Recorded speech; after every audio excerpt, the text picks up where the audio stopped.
Inglaterra. Início do século XVII. A Europa vivia um período de rebelião religiosa.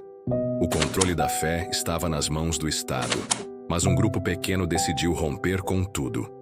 Entre eles, um homem chamado John Smyth. Smyth era pastor anglicano, mas chegou a uma conclusão perigosa para a época. O batismo infantil não era bíblico. E mais, fé e política deveriam andar separadas. Com medo de represálias, ele fugiu para a Holanda. Lá fez algo radical, se batizou sozinho. Sem padre, sem pastor, sem igreja. Em seguida, batizou os demais do grupo. Esse ato marcou o nascimento do movimento batista. O que ele propunha era simples e revolucionário.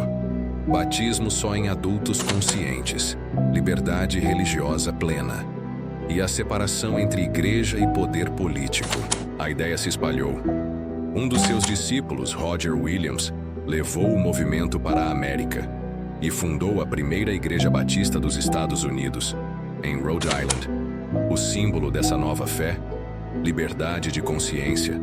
Mas essa liberdade logo encontrou seus próprios limites. Com o crescimento do movimento, surgiram os primeiros conflitos internos. Alguns defendiam o livre-arbítrio, a ideia de que o ser humano escolhe se salvar. Outros defendiam a predestinação. Só os eleitos seriam salvos.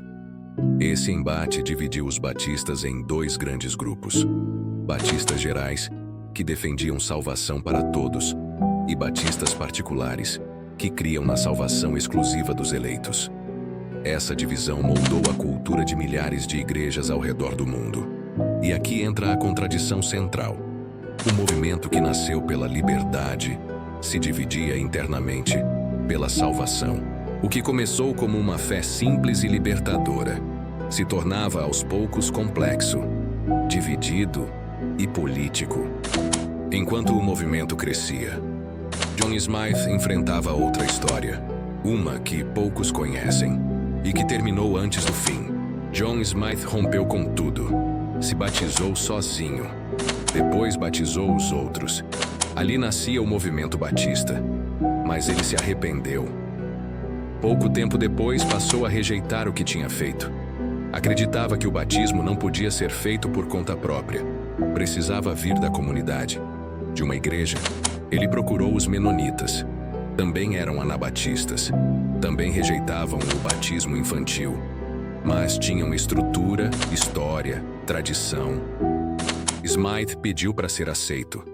Queria ser batizado de novo, dessa vez por alguém.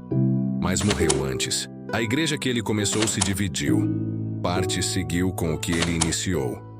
Outra tentou recomeçar por outro caminho. John Smyth não terminou onde começou.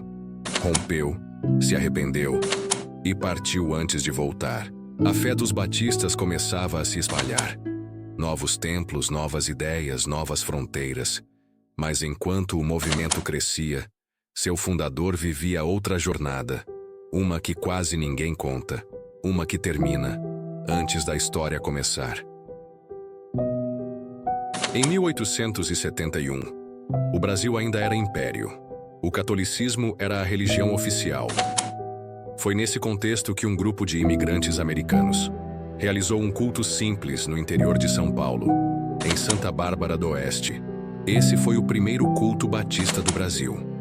Mais tarde, em 1882, com apoio de missionários americanos, foi fundada a primeira igreja batista brasileira, no Rio de Janeiro.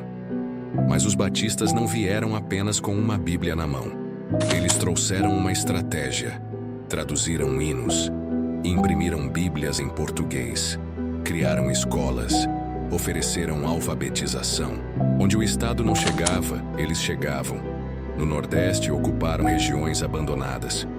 No Sudeste, cresceram junto com a urbanização. Em muitos lugares, a primeira escola veio da Igreja Batista. Eles entenderam cedo que educar também era evangelizar. Esse modelo de fé prática, com ensino, estrutura e disciplina, foi o segredo do crescimento. E funcionou.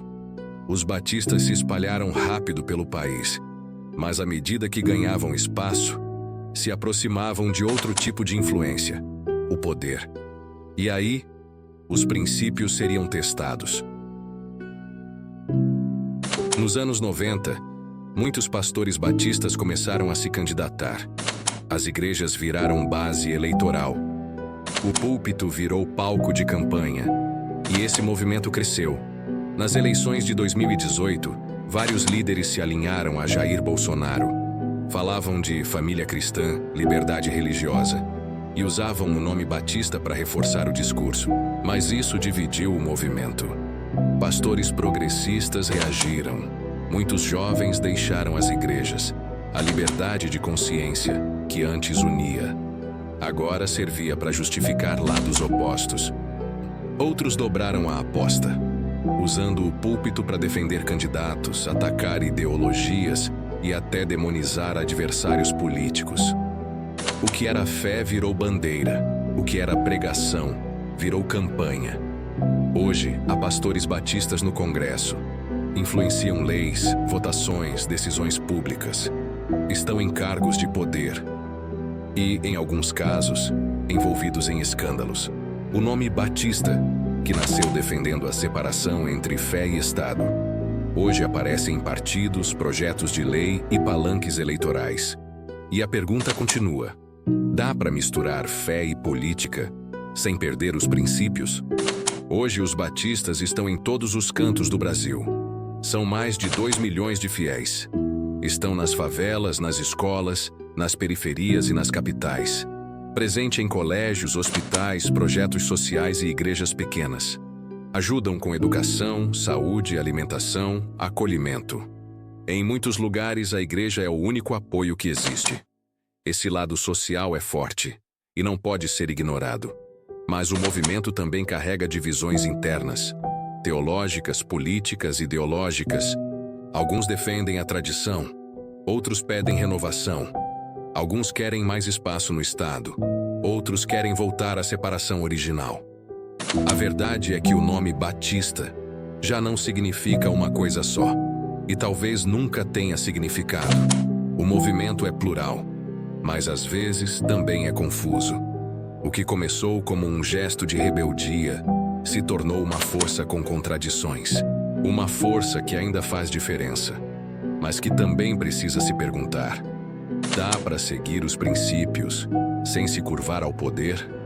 Siga a página para mais conteúdos como esse. Se gostou, deixe seu comentário. Um abraço e fiquem com Deus.